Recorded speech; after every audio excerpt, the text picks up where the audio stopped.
Estamos en la tercera parte de la serie La Biblia para adultos, y la razón por la que quería hacer esto es que la mayoría de nosotros conocemos algunas historias de la Biblia.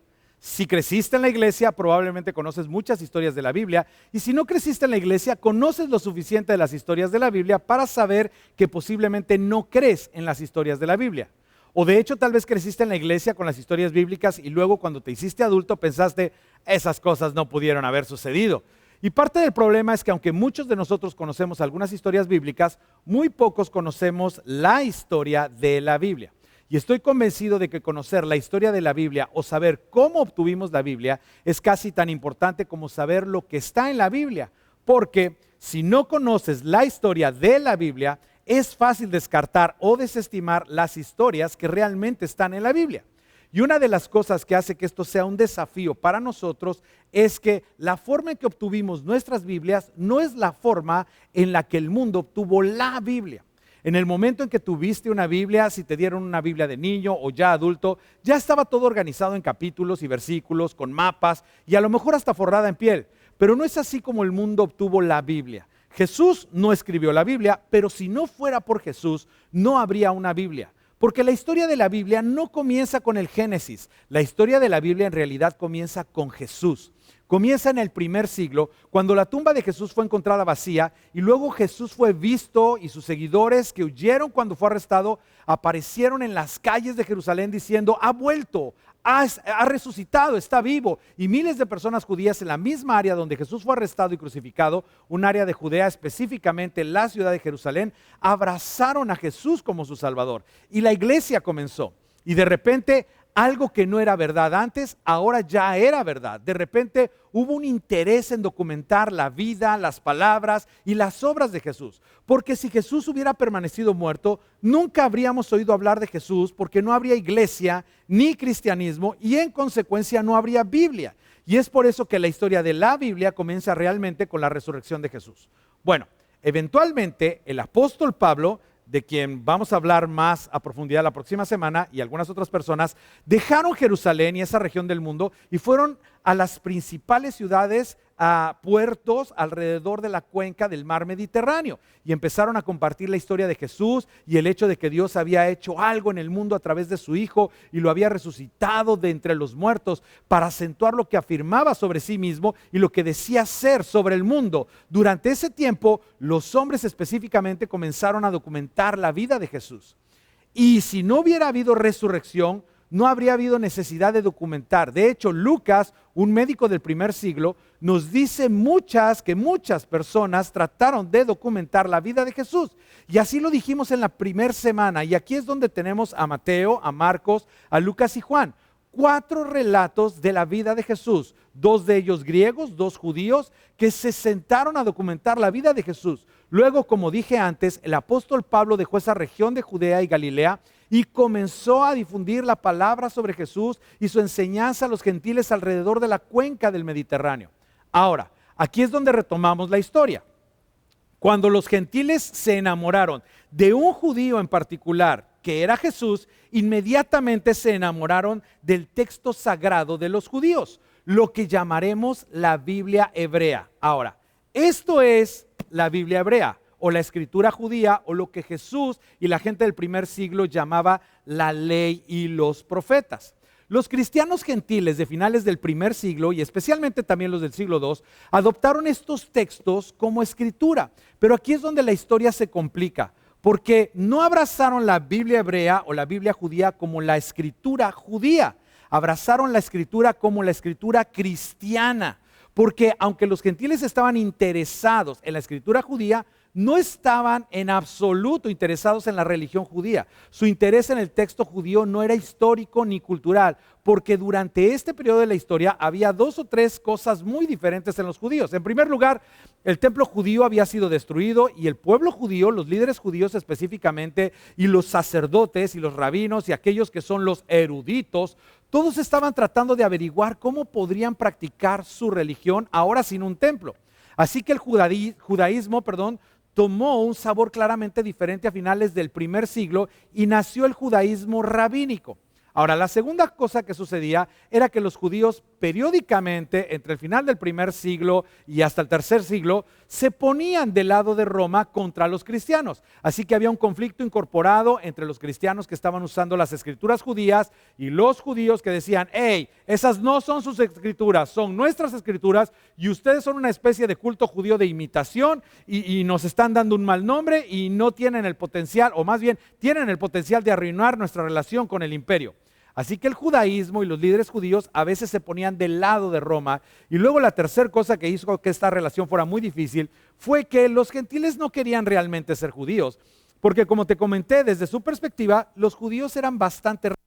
No trabajaban un día de la semana, no comían ciertas cosas, no venían, no te invitaban, no te dejaban casarte con sus hijas, no dejaban que sus hijas se casaran con tus hijos. Así que las comunidades judías, incluso fuera de Judea y Galilea, eran comunidades muy exclusivas porque querían ser, digámoslo así, querían ser kosher y querían obedecer las leyes que se les daba en la Biblia hebrea, y era muy difícil ser un buen judío y mezclarse con los gentiles. Así que había mucho que hacer. De nuevo, a finales del primer siglo y hasta el segundo, por lo tanto, la iglesia, los cristianos, tomaron este libro, tomaron el libro, no tomaron la religión, tomaron el libro, no tomaron la cultura. Su interés no era histórico o cultural. El interés de los gentiles en este libro era cristológico. Y quizás esa sea una palabra nueva para algunos de ustedes. Entraron en la Biblia hebrea no buscando a los hebreos. Entraron en las escrituras judías no buscando a los judíos. Entraron en la Biblia hebrea buscando a Cristo, buscando a Jesús. Y entonces lo encontraron en todas partes. Lo encontraron en lugares donde no estaba. Incluso encontraron todo tipo de textos que decidieron que eran sobre Jesús. Y por supuesto, los eruditos y líderes judíos estaban horrorizados de que estas personas no judías, que ni siquiera podían leer en hebreo, le hicieran tal daño a su texto en la forma en que lo interpretaban. Pero los gentiles realmente rechazaron la interpretación judía del texto. Y esta es la razón. Su pensamiento fue así. Los padres de la iglesia dijeron, miren, ustedes, los judíos, no entendieron ni a su propio Mesías. No entendieron a sus propios profetas. Queremos su texto, pero no nos interesa su interpretación de su propio texto, porque ni siquiera reconocieron a su Mesías. Qué interesante. El apóstol Pablo fue muy específico. De hecho, se dirigió a los gentiles en su carta a los romanos y les dijo, oigan ustedes los gentiles, no se pongan altaneros, no se crean lo que no son y no tengan esa mala actitud hacia nosotros los judíos, porque si no fuera por nosotros los judíos, no habría un Mesías al cual abrazar. Y así advirtió al mundo gentil para que no se desanimara y no fuera tan crítico con el pueblo judío. Pero a pesar de eso, debo decir que hubo conflicto desde el principio, desde que los apóstoles habían muerto, todos habían muerto ya desde el primer siglo y el segundo siglo. Lo que sucedió es que esencialmente la iglesia cristiana primitiva tomó el texto hebreo y esencialmente lo bautizó, lo cristianizó y lo alegorizó. Y desafortunadamente no enseñaron secuencialmente la fabulosa y arenosa y épica historia del pueblo hebreo, porque el Antiguo Testamento, al que ellos llaman la ley y los profetas, pero para nosotros lo llamamos el Antiguo Testamento narra la actividad secuencial redentora de Dios en la historia del mundo.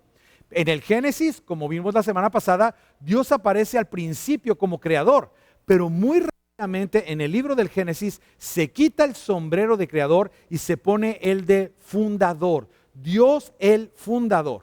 Y Dios comienza a fundar una nación para traer la redención al mundo. Y comienza con un hombre que te va a ser familiar. De hecho, es un hombre que no tiene familia y que no tiene hijos, llamado Abraham.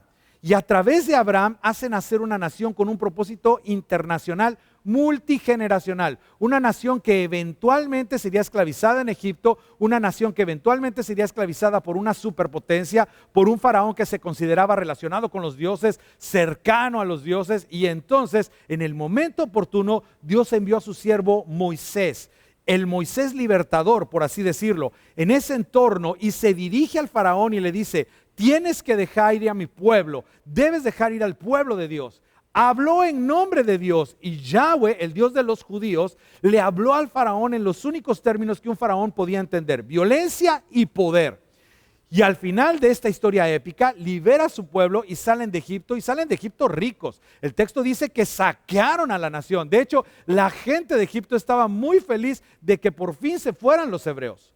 Moisés los lleva al monte Sinaí, y ahí es donde se establece un pacto, un nuevo pacto con su pueblo, y les dice a los antiguos hebreos: yo voy a ser tu Dios y tú vas a ser mi pueblo, y vas a estar separado de todas las naciones que te rodean, porque tengo un plan muy específico para ti, porque a través de ti, mi pueblo, voy a bendecir al mundo entero. Y les dijo: aquí están las reglas, y aquí están las estipulaciones, y aquí están las leyes, aquí hay un pacto, básicamente un contrato.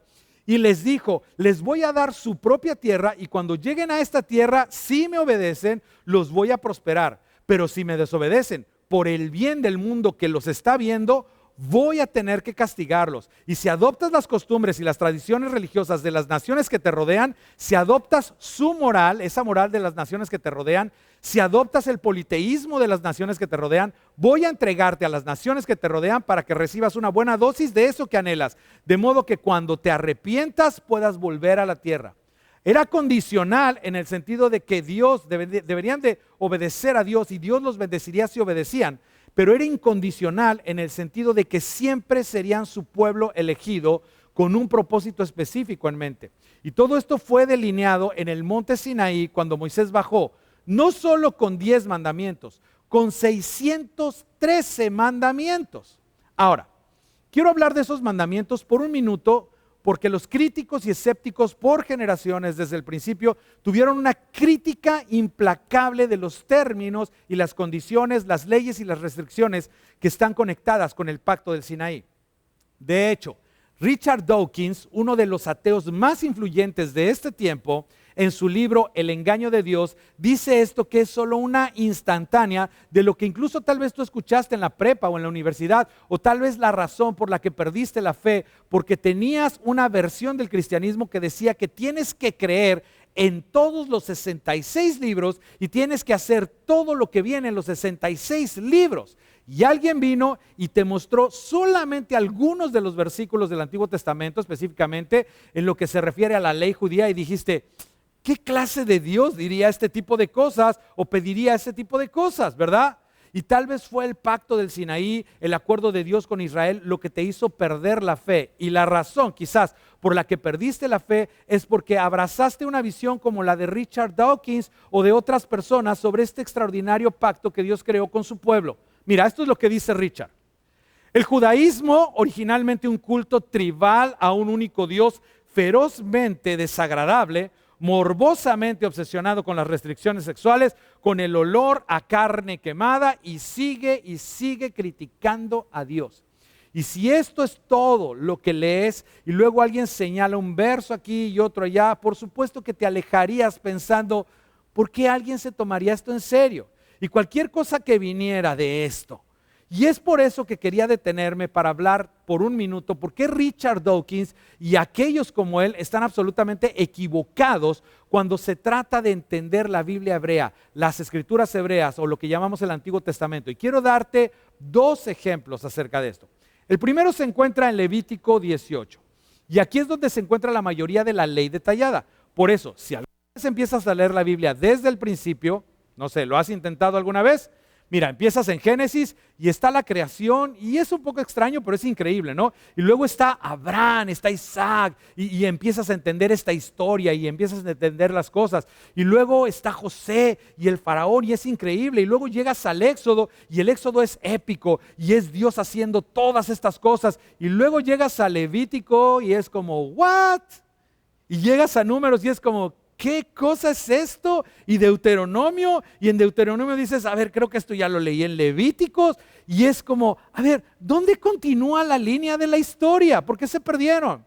Pero este es un pacto detallado que Dios estableció con el antiguo Israel. Así que cuando llegas a Levítico 18, encuentras, fíjate, encuentras 19, más o menos, dependiendo de cómo las cuentes, pero ahí hay 19 prohibiciones sexuales, 19 leyes que tratan de la sexualidad. Y si eso es todo lo que oyes, cualquiera diría, ¿ves? Por eso no quiero ser una persona religiosa. Exactamente es por lo que no soy cristiano. Porque ahí va Dios metiéndose en mi vida personal y metiéndose en mis hábitos. Y no es asunto suyo ni de la iglesia. Y no quiero tener nada que ver con esto. Ahora, por eso quiero hablar de esto. Además, la gente siempre está interesada cuando el predicador habla de sexo, ¿no? Pero en fin, vamos adelante. Todo esto es interesante. Todas estas 19 prohibiciones que encontramos en Levítico, las 19 fueron practicadas en Egipto y en Canaán. Así que Dios le dice a la nación, te estoy pidiendo que seas diferente, quiero que te veas diferente, que actúes diferente, quiero que vivas diferente, quiero que cada área de tu vida sea diferente porque eres mi pueblo. Pero esto es lo fascinante, que la gente pasa por alto y es por lo que quería dedicar un minuto a acercarme a esto. Hoy, ahora, en cada nación desarrollada del mundo y en la mayoría de lo que consideramos naciones no desarrolladas o en desarrollo del mundo, pero hoy, en cada nación desarrollada del mundo, 17 de los 19 comportamientos prohibidos en el Levítico son ilegales o están mal vistos hoy. 17 de 19. Y el punto es que el pueblo hebreo, la ley que Dios le dio a la nación, la ley que Dios le dio a Moisés para que le diera a la nación, el pueblo hebreo estaba muy adelante de su tiempo. Las civilizaciones que los rodearon tardarían siglos en madurar hasta el punto de darse cuenta de que las prohibiciones sexuales que Dios le dio a la nación de Israel eran el camino correcto para seguir. Y la razón de esto es que el tema de estas prohibiciones sexuales, mira, déjame ver, tienes que verlo. Bueno, déjame mostrarles el tema de toda esta sección, cómo empieza. Levíticos 18:6 dice, nadie se acercará a ningún pariente cercano para tener relaciones sexuales con él o con ella. Lo cual me parece muy razonable, ¿no lo crees? ¿Y a ti te parece razonable? Claro que sí. ¿No les parecía razonable a los antiguos egipcios, ni a los cananeos, o a las naciones que rodeaban a Israel? De hecho, déjame decirte lo adelantados que estaban el pueblo hebreo a su tiempo y la ley de Moisés, el pacto del Sinaí, que ellos creen que vino de Dios. Estaban tan adelantados a su tiempo que si adelantáramos de ese momento 1500 años, ahora estaríamos en el tiempo de Jesús, porque hay más o menos unos 1500 años que separan la entrega de la ley y la aparición de Jesús en el planeta Tierra. Así que 1500 años más tarde, la civilización romana ha comenzado a adoptar lentamente gran parte de esta ética sexual que Dios le dio a los hebreos 1500 años antes. Pero en Egipto, 1500 años después de que los hebreos se dieran cuenta de que el incesto es una mala idea por muchas razones, en Egipto 1500 años más tarde, los monarcas todavía se están casando entre hermanos. Y todavía se necesitarían varias generaciones más para que ese comportamiento fuera finalmente eliminado de la civilización egipcia. El punto es este, no puedes simplemente volar sobre el pacto de Sinaí y decir, es que es tan anticuado, o esa gente, ¿cómo es posible que Dios sea tan anticuado y tan cerrado? No, no es así. No quiero decir que el diablo está en los detalles, porque eso suena un poco raro, pero en realidad el diablo está en los detalles cuando te metes en los detalles. Es como, a ver, no es tan simple, es solo hacer a Yahweh, Dios de los judíos, a un lado. Y de hecho, el pacto del Sinaí, el pacto del monte Sinaí, que Dios estableció con el antiguo Israel, es un código moral y civil que cuando se entiende en su contexto antiguo es brillante. Y todos los eruditos y todos los historiadores saben que nunca se puede sacar algo de su contexto antiguo y compararlo con las cosas que suceden en el mundo moderno. Nadie hace eso. Dios es como un buen padre. Dios siempre se acomoda a nuestra capacidad como padre. Si un niño de 5 años te pregunta ¿de dónde vienen los bebés?, obtiene una respuesta diferente que cuando un joven de 15 años dice ¿de dónde vienen los bebés? Y es inclusive una respuesta diferente cuando un estudiante de medicina dice de dónde vienen los bebés. Y nadie miente, pero todos se acomodan a la capacidad de su público, se acomodan a la capacidad de sus hijos. Y en el monte, en el pacto del Sinaí, vemos a Dios que ha desarrollado una nación, ha creado una nación con un propósito muy específico, acomodándose a la madurez, a los tiempos antiguos, a lo que sabían y a lo que no saben, e incluso con su capacidad de adaptación y su voluntad para adaptarse. El pacto del Sinaí es absolutamente brillante. Nos parece poco sofisticado y inclusive un poco bárbaro, pero en realidad era superior en todo sentido a los códigos civiles y religiosos y a los códigos morales de las naciones que les rodeaban. De hecho, específicamente, las protecciones otorgadas a los más vulnerables eran nada menos que revolucionarias. Las mujeres estaban mejor protegidas y tenían más derechos. Los siervos, los extranjeros, los niños, todos estaban mejor bajo el pacto del Sinaí que sus homólogos en las naciones vecinas. ¿Y por qué? Por lo que dijimos la semana pasada, porque los hebreos desde el principio creían que había un solo Dios, no una multitud de dioses, un solo Dios que creó al hombre y a la mujer a su imagen y semejanza, que todos nacían con dignidad, que el pueblo hebreo no adoraba la creación, que era la cúspide de la creación y que eso los diferenció desde el principio y que el resto del mundo tardaría siglos en poder adoptarlo. Y de hecho, hay partes del mundo hoy en día que todavía no entienden lo que Dios dijo hace 2.500, 3.500 años a la nación. Bien, volvamos a la línea de la historia. Después del pacto del Sinaí en contra de los deseos de Dios, Israel, ahora que era una especie de nación-estado, decidió que quería tener un rey.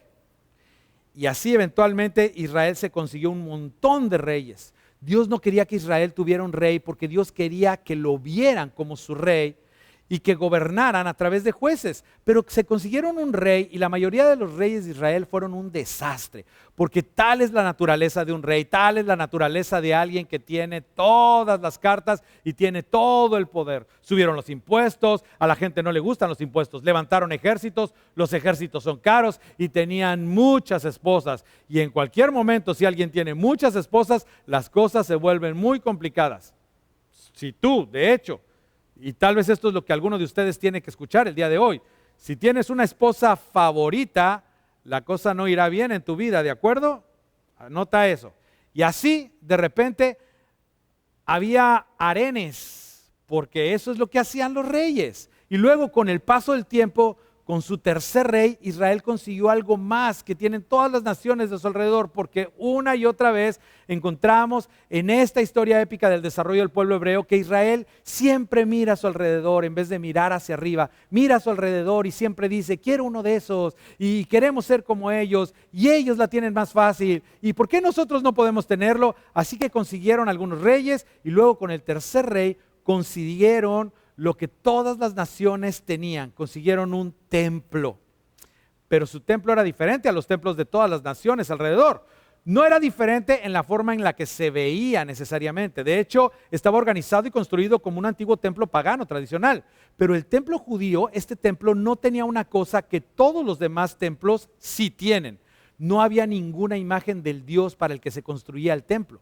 Construiste un templo para un Dios específico y como parte del templo tendrías una bóveda del Dios y en la bóveda del Dios estaría la estatua de ese Dios para el que se construyó el templo. Pero bueno, el templo judío tenía todo lo que cualquier templo tendría y tenían una bóveda de Dios llamada el lugar santísimo. ¿Y qué crees? Ahí no había ninguna imagen porque uno de los 10 grandes mandamientos era no hagas ninguna imagen de mí porque soy Yahweh, soy el único Dios y no puedo ser contenido, ni descrito, ni reducido a una imagen. Y por cierto, no vivo en esta casa, soy el Dios móvil. De hecho, si no crees que yo soy lo que soy, solo pregúntale al faraón porque lo viste hace algunos cientos de años y él todavía no lo supera. Pero bueno, de todos modos, porque querían un templo, construyeron un templo. Tenían la bóveda de Dios, pero en la bóveda de Dios no había ninguna imagen de Yahweh, porque Yahweh dijo, no tendrás ninguna imagen mía. Así que volvemos a nuestro argumento. Abraham, Moisés, el pacto del Sinaí, los reyes, el templo, y como los reyes se portaban mal constantemente y de vez en cuando, Dios envía profetas para advertir y corregir a los reyes. Ahora bien, cuando uno lee el Antiguo Testamento, la Biblia hebrea, una gran parte del texto son los desplantes y los desvaríos y los escritos y las advertencias y las ilustraciones de esos profetas. Y como quizás ya lo sepas o deberías saber, cada uno de los profetas se dirige a un contexto histórico muy específico. Cada uno de los profetas se dirige a algo que está sucediendo, principalmente con alguno de los reyes de Israel, o el reino del norte o el reino del sur. Pero de vez en cuando, muy esporádicamente, los profetas miraban más allá de su contexto histórico inmediato, hacia un día futuro en el que Dios haría algo a través de la nación de Israel para las naciones del mundo. Una de las ilustraciones más fascinantes de esto se encuentra en el libro de Isaías. Isaías fue un profeta que escribió unos 600 años antes de la época de Cristo, y gran parte de su profecía tiene sentido dentro de su contexto original, los temas que estaba abordando durante ese periodo de tiempo. Pero hay una parte de lo que escribió que era misteriosa para la audiencia original. Leyendo lo que escribió, y habló de este misterioso siervo sufriente, cuyo sufrimiento beneficiaría de alguna manera a la nación, lo cual tenía muy poco sentido, pero de alguna manera su sufrimiento iba a bendecir al mundo entero.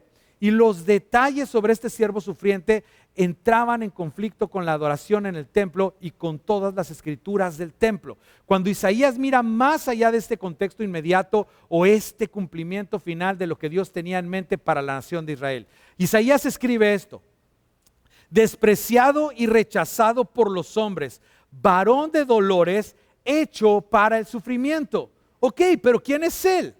Él fue traspasado por nuestras rebeliones y molido por nuestras iniquidades. Espera un minuto. ¿Una persona que es traspasada? Sí. ¿Una persona pagó el precio o la pena por el pecado o las iniquidades de otras personas? Quiero decir, eso es lo que hicimos con los corderos y con las ovejas y con las cabras, porque de eso se trata el sacrificio y el sistema de sacrificios. Pero Isaías continúa diciendo: sobre él recayó el castigo, precio de nuestra paz, y gracias a sus heridas fuimos sanados. Pero el Señor hizo recaer sobre él la iniquidad de todos nosotros. ¿Sobre quién?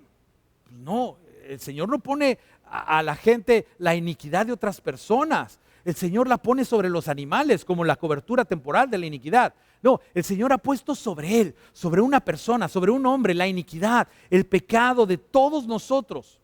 Fue arrancado de la tierra de los vivientes y golpeado por las transgresiones de mi pueblo. Se le asignó un sepulcro con los malvados y murió entre los malhechores. Después de su sufrimiento verá la luz y quedará satisfecho por su conocimiento. Mi siervo justo justificará a muchos y cargará con las iniquidades de ellos. Y esto suena como si volviera a la vida.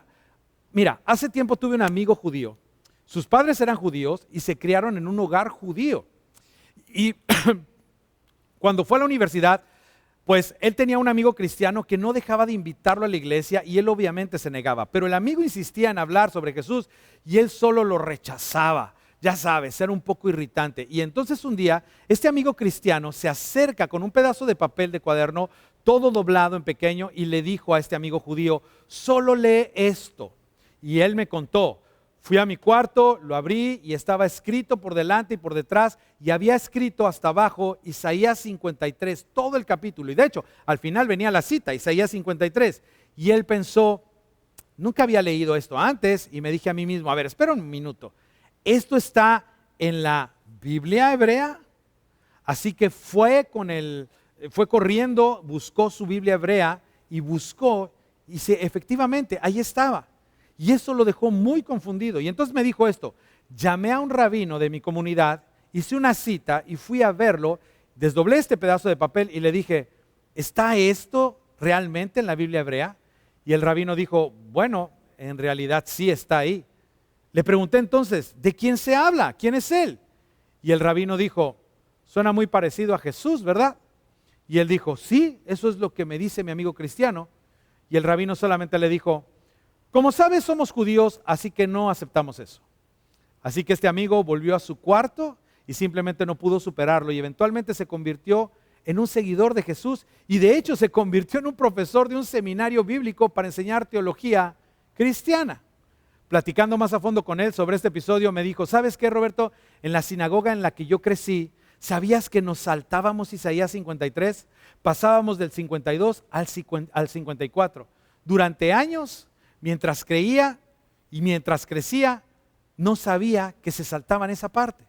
Ahora bien, la razón por la que me detengo y dedico tanto tiempo a esto es que sé que es posible que alguien judío me esté escuchando y solo quiero decirles la historia de su pueblo, y ustedes lo saben mejor que yo, la historia de su pueblo es fabulosa, es épica, y su profeta predijo con detalles extraordinarios lo que finalmente se cumpliría unos 600 años después de manera muy precisa. Es algo que hay que considerar porque una y otra vez en la Biblia hebrea y una y otra vez en el texto sagrado se le recordaba al pueblo judío que era un medio divino para un fin divino, y ser un medio para un fin es lo que hace que algo tenga sentido. Si quieres vivir una vida con sentido, tienes que convertirte en un medio para un fin que no eres tú mismo. Y ese es el significado de tener significado. Y ellos eran un medio divino para un fin divino. La historia de los antiguos hebreos es absolutamente magnífica. Para resumirlo de esta manera, es como si Dios se metiera en la lucha y jugara con las reglas de los reinos de este mundo para introducir un reino que no es de este mundo y quitarle las esperanzas al comportamiento de Dios en el Antiguo Testamento es no ver el lío en el que se metió para ver la historia de la redención llevada a cabo hasta el sangriento final que llamamos la crucifixión. Nuestro Antiguo Testamento es una saga de un pueblo antiguo que lucha por sobrevivir en un mundo en el que la comida era escasa, los enemigos eran reales y la muerte estaba a solo una pequeña infección. Pero a pesar de ello se aferraron a Yahweh y este a su vez se aferró a su nación cuidando de no anular su libertad con su presencia.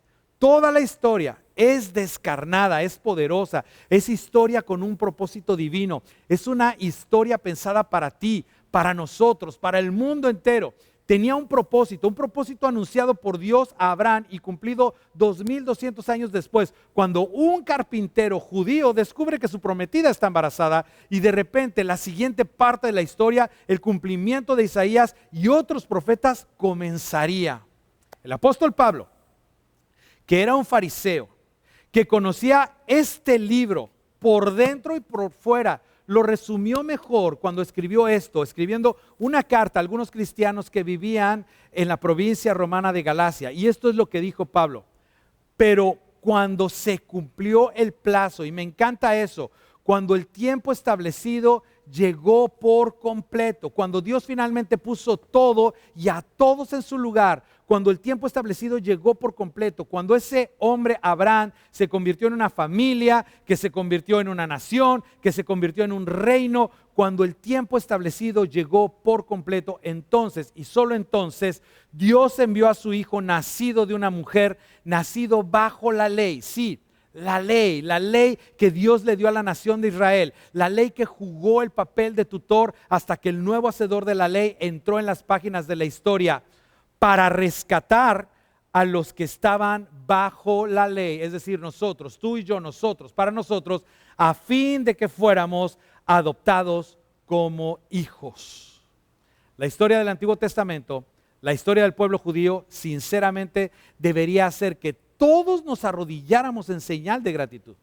No hay necesidad de ordenarla, no es un libro de guía espiritual, es la historia de Dios preparando al mundo para su Mesías, para su Salvador. Así que para el segundo siglo, la iglesia gentil, que todavía no tenía una Biblia propia, los evangelios probablemente habían sido escritos y estaban por ahí en circulación, pero no tenían una Biblia propia. La iglesia gentil rápidamente adoptó la escritura judía como escritura cristiana y comenzó a usarla en el culto cristiano. Y eventualmente le dieron un nuevo nombre, comenzaron a llamarla el Antiguo Pacto. Ahora, todo el volumen, todo lo que involucraba lo llamarían el Antiguo Pacto y más tarde se usaría el término en latín testamento y se convirtió en el Antiguo Testamento.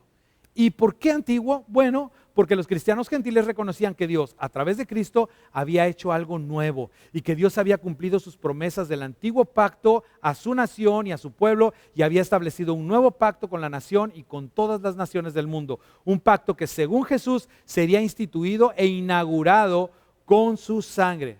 Pero hasta este punto de la historia todavía no hay Biblia, solo hay texto hebreo. Algunas historias de los relatos de la Biblia, de la vida de Jesús y alguna correspondencia de un plantador de iglesias muy famoso a sus congregaciones gentiles alrededor de la cuenca del mar Mediterráneo. Y retomaremos la historia allí la próxima semana en el episodio final de La Biblia para Adultos.